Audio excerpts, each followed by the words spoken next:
Hello there, everyone.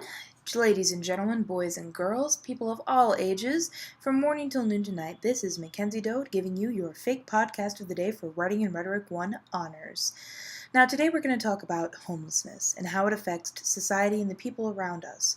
You see, I interviewed a person named Zenobia Petty who has been dealing with homelessness for much of her life. Now, Zenobia Petty is a very strong woman. If you were to meet her in person, you would never guess that she had ever suffered through some of the things that she has indeed suffered through. However, now let's hear Zenobia Petty tell us all about it. Hi, Mackenzie Dode. It's wonderful to meet you.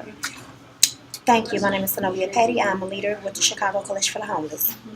I'm Zenobia Petty. I'm born and raised west side of Chicago all my life. I'm 40 years old. I have 7 children.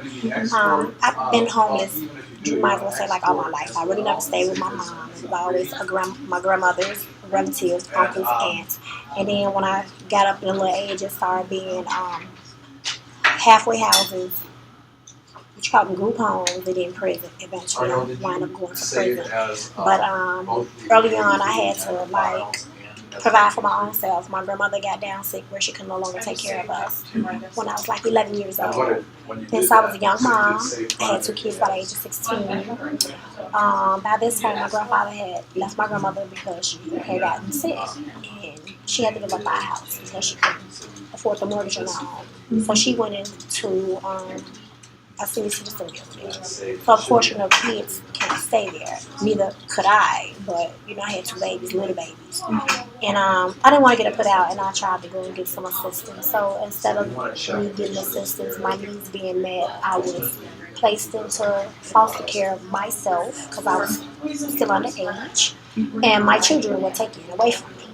And from that moment on, my life had just went spiral downhill, and it has been over 25 years that has happened. So like I said, because I'm 40 years old, and it took my children out like 16.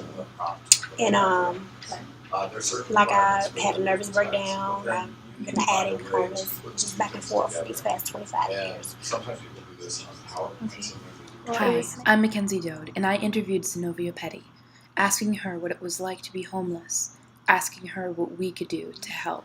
What kind of things have you done to help people who aren't homeless and maybe don't understand to become, aware so that they can try and help people like you do? What you just said, raise awareness.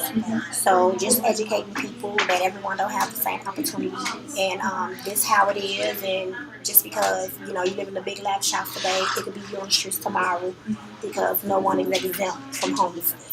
So that's what I do, raise awareness about homelessness. Because that could be you on the streets tomorrow. That could be your children. Nowadays, I still don't give them money because I'm a poor college student and I don't have money to give. But I do give them candy when I walk down the street. If I have leftover food, I give them food.